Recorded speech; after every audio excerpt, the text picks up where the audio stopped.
I am writing this under an appreciable mental strain, since by tonight I shall be no more.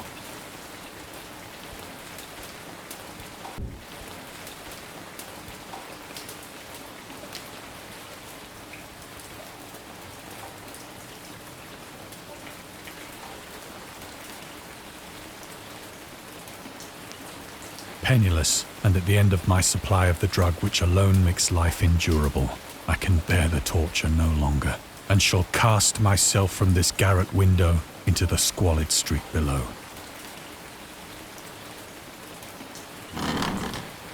Do not think from my slavery to morphine that I am a weakling or a degenerate.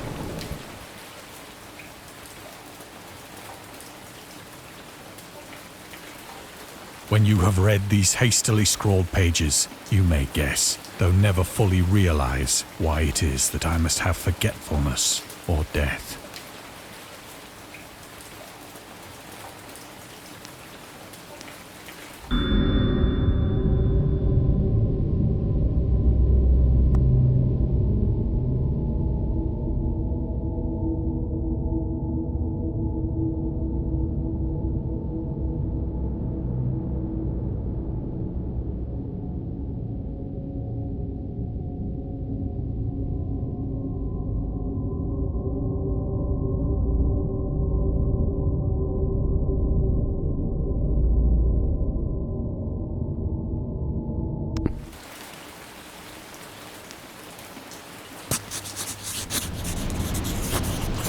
It was in one of the most open and least frequented parts of the broad Pacific that the packet of which I was supercargo fell a victim to the German sea raider.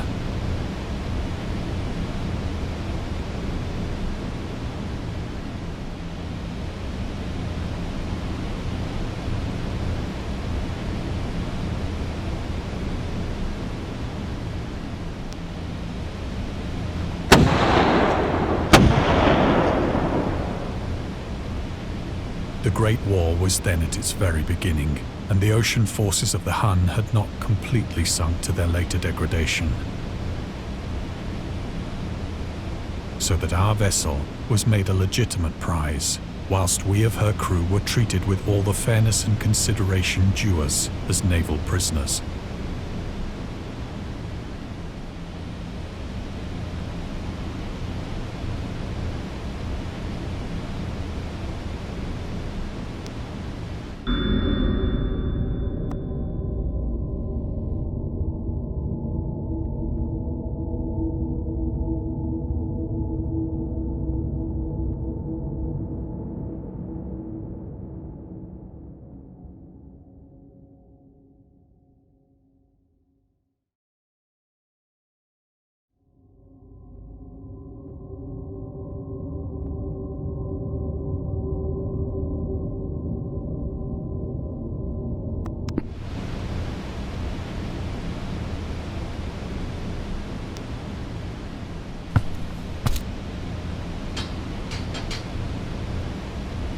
So liberal, indeed, was the discipline of our captors, that 5 days after we were taken, I managed to escape alone in a small boat with water and provisions for a good length of time.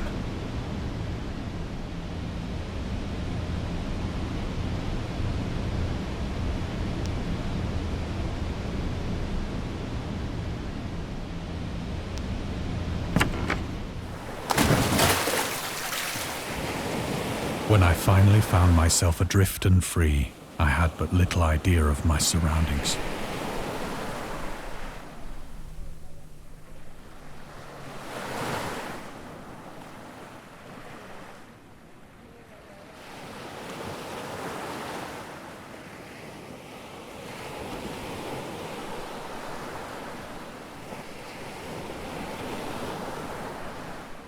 Never a competent navigator, I could only guess vaguely by the sun and stars that I was somewhat south of the equator. Of the longitude, I knew nothing, and no island or coastline was in sight.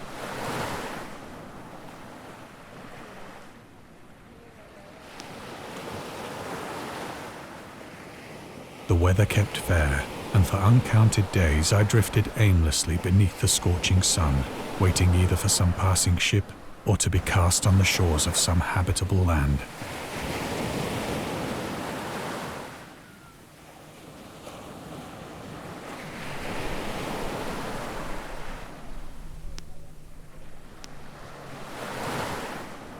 But neither ship nor land appeared, and I began to despair in my solitude upon the heaving vastness of unbroken blue.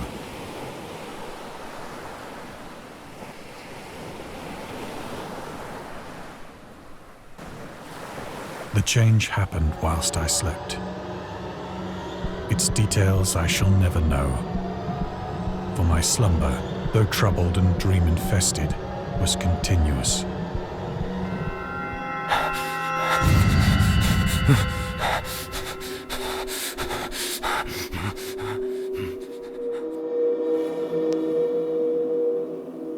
When at last I awoke, it was to discover myself half sucked into a slimy expanse of hellish black mire, which extended about me in monotonous undulations as far as I could see,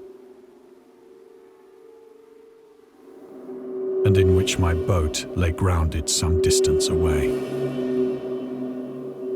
Though one might well imagine that my first sensation would be of wonder at so prodigious and unexpected a transformation of scenery, I was in reality more horrified than astonished. For there was in the air and in the rotting soil a sinister quality which chilled me to the very core. The region was putrid with the carcasses of decaying fish and of other less describable things which I saw protruding from the nasty mud of the unending plain. Perhaps I should not hope to convey in mere words the unutterable hideousness that can dwell in absolute silence and barren immensity. There was nothing within hearing and nothing in sight save a vast reach of black slime, yet the very completeness of the stillness and the homogeneity of the landscape oppressed me with a nauseating fear. The sun was blazing down from a sky which seemed to me almost black in its cloudless cruelty, as though reflecting the inky marsh beneath my feet.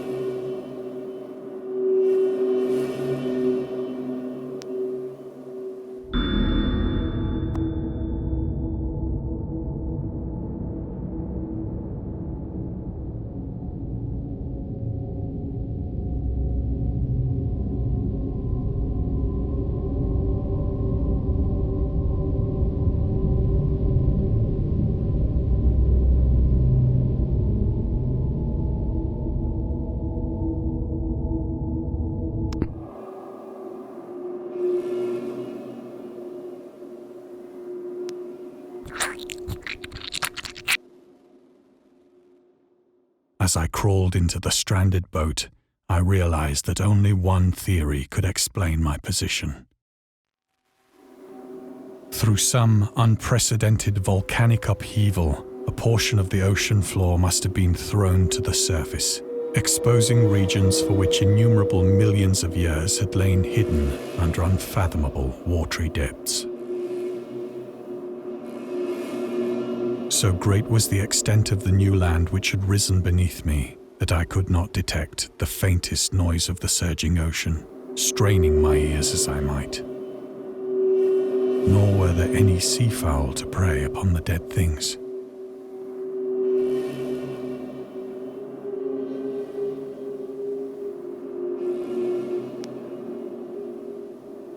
For several hours I sat thinking or brooding in the boat, which lay upon its side and afforded a slight shade as the sun moved across the heavens.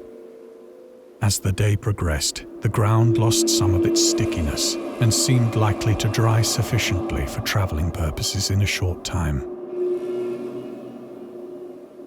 That night I slept but little, and the next day I made for myself a pack containing food and water, preparatory to an overland journey in search of the vanished sea and possible rescue.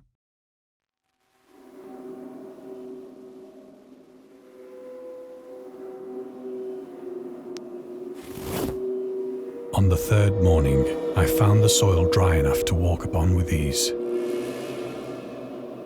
The odor of the fish was maddening, but I was too much concerned with graver things to mind so slight an evil, and set out boldly for an unknown goal.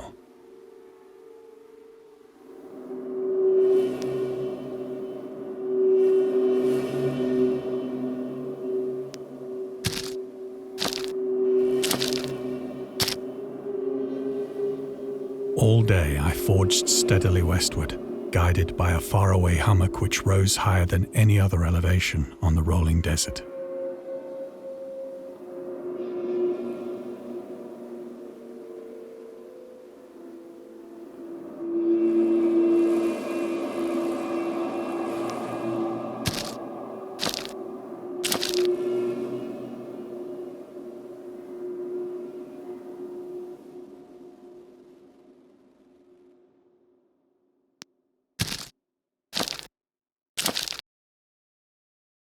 That night, I encamped, and on the following day still travelled toward the hummock, though that object seemed scarcely nearer than when I had first espied it.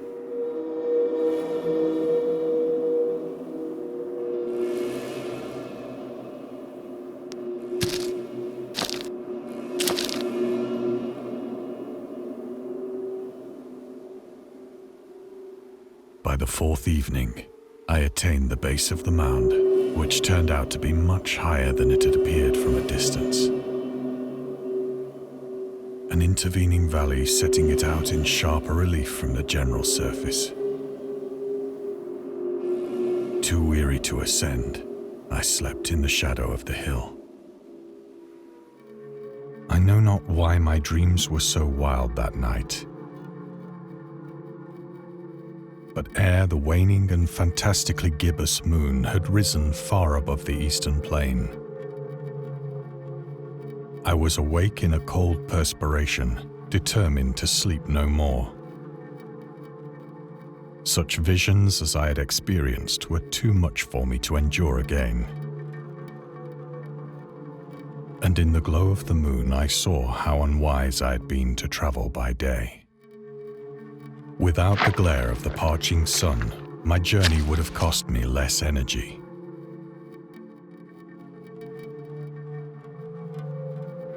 Indeed, I now felt quite able to perform the ascent which had deterred me at sunset. Picking up my pack, I started for the crest of the eminence.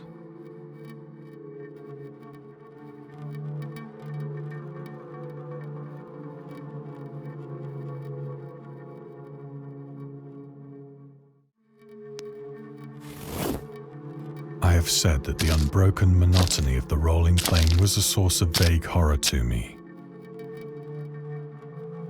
But I think my horror was greater when I gained the summit of the mound and looked down the other side into an immeasurable pit or canyon, whose black recesses the moon had not yet soared high enough to illumine. I felt myself on the edge of the world, peering over the rim into a fathomless chaos of eternal night.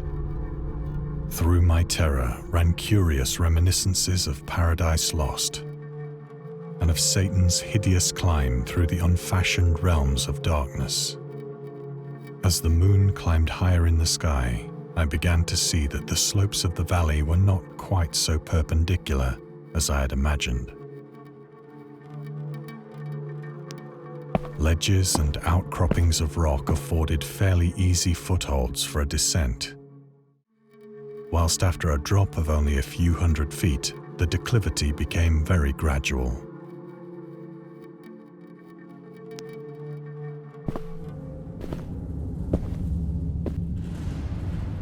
Urged on by an impulse which I cannot definitely analyze, I scrambled with difficulty down the rocks and stood on the gentler slope beneath, gazing into the Stygian deeps, where no light had yet penetrated.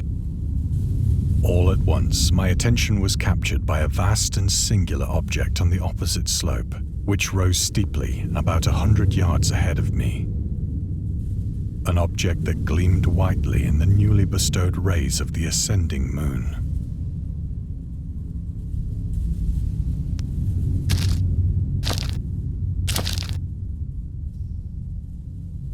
That it was merely a gigantic piece of stone, I soon assured myself. But I was conscious of a distinct impression that its contour and position were not altogether the work of nature.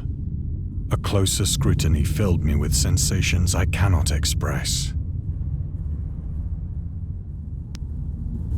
For despite its enormous magnitude, and its position in an abyss which had yawned at the bottom of the sea since the world was young, I perceived beyond a doubt that the strange object was a well-shaped monolith, whose massive bulk had known the workmanship and perhaps the worship of living and thinking creatures. Dazed and frightened, yet not without a certain thrill of the scientist's or archaeologist's delight, I examined my surroundings more closely.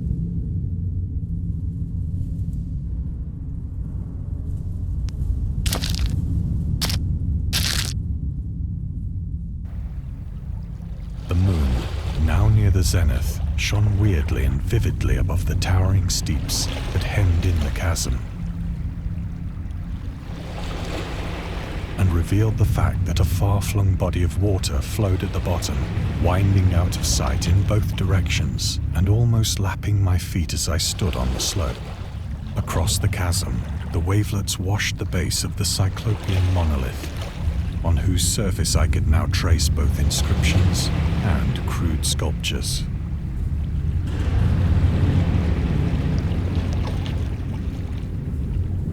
The writing was in a system of hieroglyphics unknown to me and unlike anything I'd ever seen in books.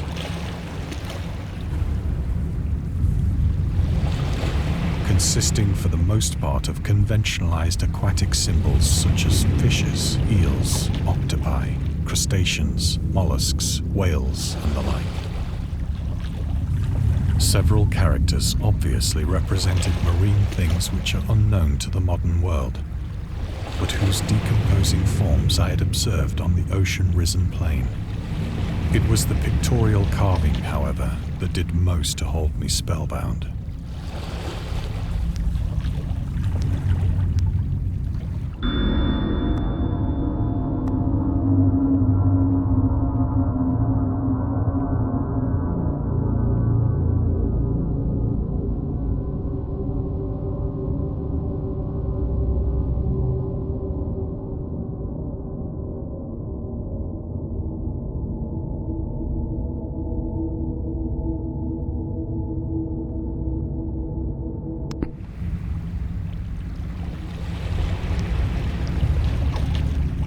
Plainly visible across the intervening water on account of their enormous size were an array of bas-reliefs whose subjects would have excited the envy of a doré. I think that these things were supposed to depict men, at least a certain sort of men, though the creatures were shown disporting like fishes in the waters of some marine grotto, or paying homage at some monolithic shrine which appeared to be under the waves as well. Of their faces and forms I dare not speak in detail, for the mere remembrance makes me grow faint, grotesque beyond the imagination of a Poe or a Bulwer. They were damnably human in general outline, despite webbed hands and feet, shockingly wide and flabby lips, glassy, bulging eyes, and other features less pleasant to recall. Curiously enough, they seem to have been chiseled badly out of proportion with their scenic background. For one of the creatures was shown in the act of killing a whale, represented as but little larger than himself.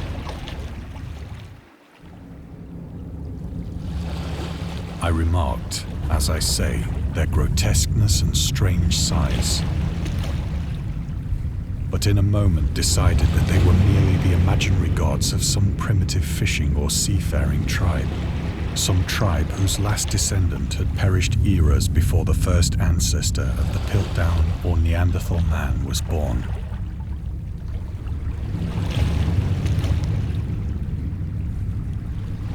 Awestruck at this unexpected glimpse into a past beyond the conception of the most daring anthropologist, I stood musing whilst the moon cast queer reflections on the silent channel before me. Then, suddenly, I saw it. With only a slight churning to mark its rise to the surface, the thing slid into view above the dark waters.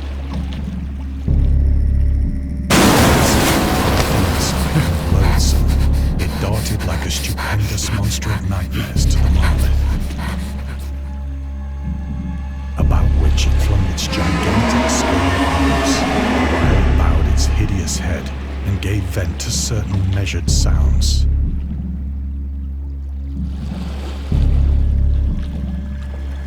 I think I went mad then. Of my frantic ascent of the slope and cliff, and of my delirious journey back to the stranded boat, I remember.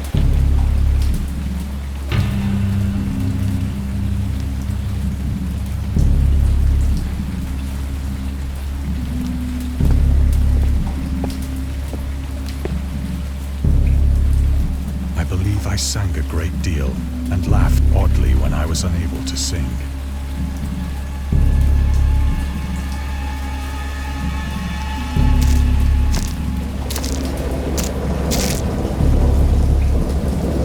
I have indistinct recollections of a great storm sometime after I reached the boat. At any rate, I know that I heard pearls of thunder and other tones which nature utters only in her wildest moods.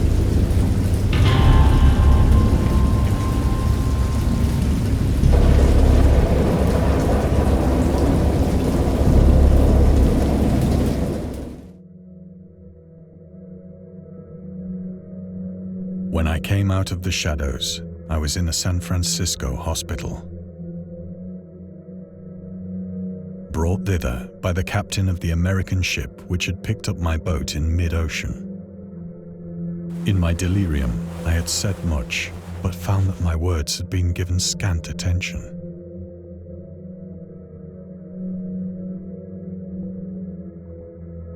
Of any land upheaval in the Pacific, my rescuers knew nothing. Nor did I deem it necessary to insist upon a thing which I knew they could not believe.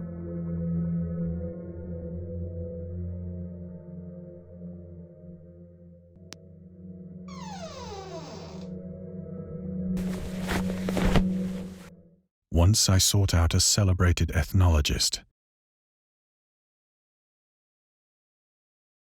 and amused him with peculiar questions regarding the ancient Philistine legend of Dagon, the fish god.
But soon perceiving that he was hopelessly conventional, I did not press my inquiries.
It is at night, especially when the moon is gibbous and waning, that I see the thing. I tried morphine, but the drug has given only transient surcease and has drawn me into its clutches as a hopeless slave. So now I am to end it all, having written a full account for the information or the contemptuous amusement of my fellow men.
Often, I ask myself if it could not all have been a pure phantasm, a mere freak of fever as I lay sun-stricken and raving in the open boat after my escape from the German man-of-war. This I ask myself, but ever does there come before me a hideously vivid vision in reply. I cannot think of the deep sea without shuddering at the nameless things that may at this very moment be crawling and floundering on its slimy bed, worshipping their ancient stone idols and carving their own detestable likenesses on submarine obelisks of water-soaked granite. I dream of a day when they may rise above the billows to drag down into their reeking talons the remnants of puny, war-exhausted mankind. Of a day when the land shall sink and the dark ocean shall ascend amidst universal pandemonium.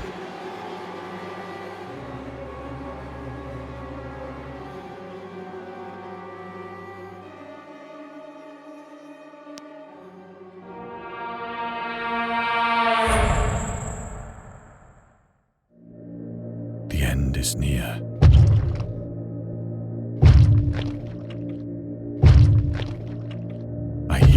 At the door, as of some immense slippery body lumbering against it.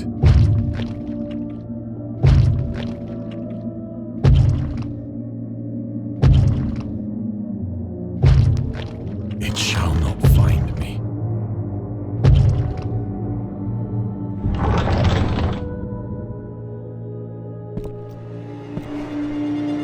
God, that hand!